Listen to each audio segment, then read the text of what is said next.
વર્ષ 2020માં આખી દુનિયામાં તબાહી મચાવનાર કોરોના મહામારીએ ફરી એકવાર દસ્તક આપી છે।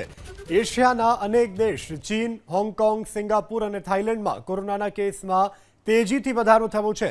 તો હાલ બ્લૂમબર્ગના રિપોર્ટ અનુસાર આ દેશની હોસ્પિટલમાં કોરોના સંક્રમિત દર્દીઓ વધવાની સાથે કોરોનાને કારણે મોતના આંકડાઓ પણ જોરદાર વધી રહ્યા છે।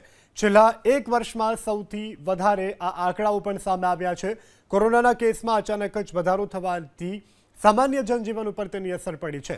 પ્રખ્યાત સિંગર ઈશન ચેન કોરોના સંક્રમિત થતા પોતાના કાર્યક્રમ તેઓએ રદ કર્યા છે। ભારત સરકારના સ્વાસ્થ્ય વિભાગ પ્રમાણે ભારતમાં અત્યાર સુધીમાં કોરોનાના ફક્ત 93 કેસ નોંધાયા છે। જોકે મહત્વની વાત એ છે કે ચીન અને થાઇલેન્ડ સહિતના દેશમાં કોરોના સંક્રમણના કેસમાં તેજીથી વધારો થઈ રહ્યો છે। એવામાં સવાલ એ છે કે શું કોરોના મહામારીની નવી લહેર દુનિયામાં ફેલાવવાની તૈયારી થઈ રહી છે? શું ભારતે પણ એલર્ટ થવાની જરૂર છે?